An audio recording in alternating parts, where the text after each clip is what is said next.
Okay, picture this. It's the middle of a Siberian winter, deep in the Ural Mountains. Something slices through a tent, not from the outside, no. It was cut from the inside. 9 expert hikers suddenly bolt out into a crushing minus 30-degree night. They run without their coats, without their boots, basically without a chance. They never came back. And to this day, no one truly knows why. So to really wrap your head around what went down on that mountain, you've got to understand who these people were. See, these weren't some thrill-seeking kids or a group of amateurs. Far from it. We're talking about experts, seasoned mountaineers at the absolute peak of their game, heading into an environment they knew and, more importantly, respected. I mean, just look at this group. Most of them were brilliant engineering and physics students from a top university. These are people who solve complex problems for a living. Their leader, Igor Dyatlov, was considered one of the very best. And then you've got Semyon Zolotaryov, a 38-year-old hardened veteran who'd survived World War II. This trip, it was a grade 3 expedition, which is the most difficult category possible. They were trained, they were equipped, they were ready for literally anything Mother Nature could throw at them. Or so they thought. You know, their own journals, which were later recovered from that abandoned tent, show a team that was in really high spirits. They were joking around, full of that special kind of camaraderie you only get on a tough expedition. In fact, on February 1st, the very day they would set up their final camp, they even put together a little satirical newsletter for fun. And this one line, a joke about the Yeti, well, it would become the last lighthearted thing they ever wrote. A grim, chilling piece of irony that just hangs over this whole mystery. So that journey, which began with so much confidence and laughter, was about to take a turn into absolute terror. Their destination was a mountain that the local indigenous people, the Mansi, had a name for. They called it Kholat Syakhl, and in their language, that translates to Dead Mountain.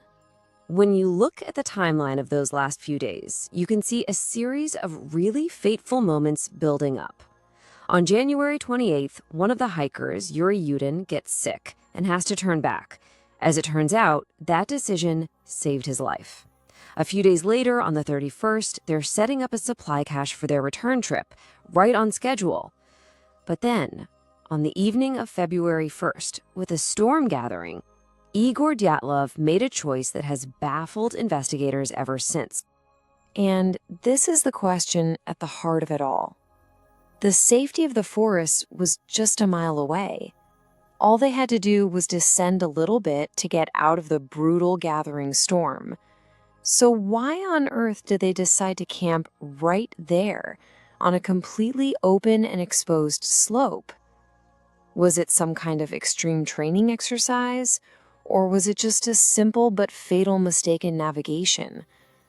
Whatever the reason, that decision placed them squarely in the path of, well, something horrific.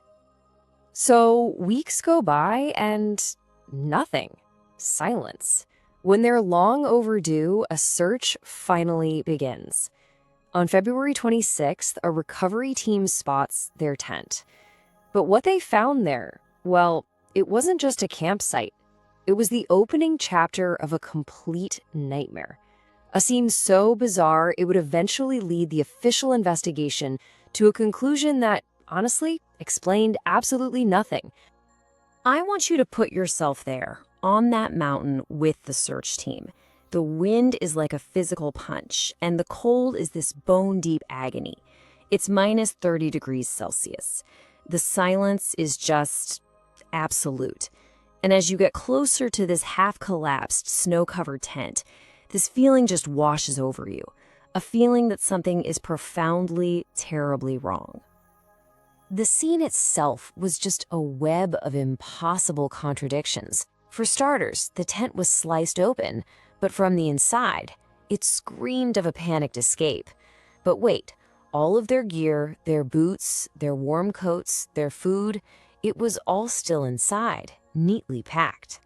And then you have the footprints, which told the weirdest story of all. 9 sets of tracks leading away from the camp. Some of them were just in socks, some were totally barefoot, but they weren't scattered in a panic. No, they walked down the slope in an orderly line. It looked like a retreat. A retreat from what? And why would anyone retreat from terror without their shoes? Now, the first few bodies were found between the camp and the forest. They were frozen solid, and the cause of death was listed as hypothermia. A terrible tragedy, but it made sense. But then, in May, when the snow finally started to thaw, they found the last 4 hikers in a ravine. And what they discovered revealed something far, far more disturbing. 3 of them had suffered absolutely massive internal injuries.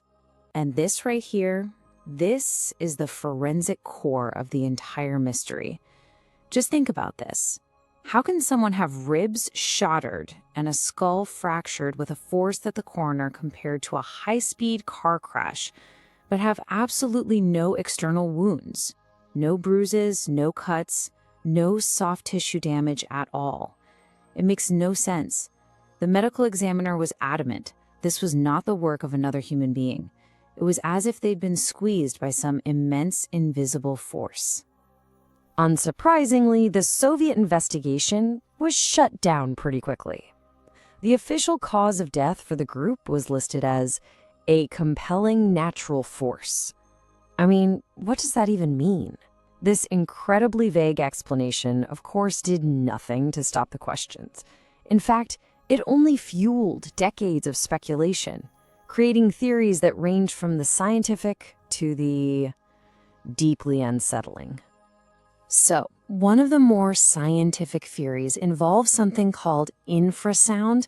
The idea is that the powerful winds hitting the mountain's unique dome-like shape created a sound wave so low that it's actually below the range of human hearing. You can't hear it, but this silent vibration is known to cause really intense, irrational feelings of panic and dread in people. So the question is, could an unheard noise have literally driven 9 seasoned hikers mad, causing them to tear their way out of their only shelter? Then you have the theories that point to something a bit more sinister. We have to remember, this was the peak of the Cold War, and this region of the Ural Mountains was known for Soviet military activity. And here's where it gets weird. Around the time of the incident, there were multiple reports from another group of hikers miles away, and even from the search party itself, of seeing strange, glowing orange orbs moving silently through the night sky. That military theory gets a huge boost from what might be the single most chilling piece of forensic evidence. When the clothing of 2 of the victims found in the ravine was tested, it showed significant levels of beta radiation. So the crucial question becomes, where did that radiation come from? Was it fallout from some kind of secret weapons test? Some have even theorized about something called a vacuum bomb, an experimental weapon that could potentially explain the crushing internal injuries with no external wounds. The presence of radiation adds a layer of Cold War paranoia to this mystery that is just impossible to ignore. Now, for decades, the most logical explanation, an avalanche, was basically dismissed. Most experts said the slope just wasn't steep enough, and there were no classic signs of a slide. But then, in 2021, a couple of scientists used modern computer modeling, believe it or not, including animation code from the movie Frozen, to develop a new model. And it suggested that a very rare, specific type of avalanche could have actually happened. So here's how they think it could have happened. First, the hikers cut into the snowpack to shelter their tent, but in doing so, they created an instability in the snow above them. Second, for over 9 hours, something called katabatic winds, which are basically heavy currents of cold air, kept depositing more and more snow onto that weakened slab. And finally, in the middle of the night, the whole thing just suddenly released. dropping a dense block of snow right onto the tent and causing those severe internal injuries. Armed with this brand new scientific model, the Russian government actually reopened the case. And in 2020, they closed it again, this time declaring that the mystery had finally been solved. Their final official conclusion was that it was a natural event, an avalanche or a snow slab. They stated very clearly that any possibility of a crime was, and I quote, out of the question. So for the Russian authorities, the book is closed on Dyatlov Pass. But for so many people, that official explanation just leaves way too many disturbing questions on the table. Why the orderly 1.5-kilometer retreat from the tent without any shoes or coats? Why did some of the hikers desperately try to climb a tree? What about the radioactive contamination on their clothes? And what were those orange spheres in the sky? The avalanche theory it doesn't cover it all. It feels incomplete. So after more than 60 years, the truth is still elusive. Was it a slab avalanche, a tragic act of nature? Was it a military weapons test gone horribly wrong? Maybe infrasound that drove them mad? Or is it something else entirely?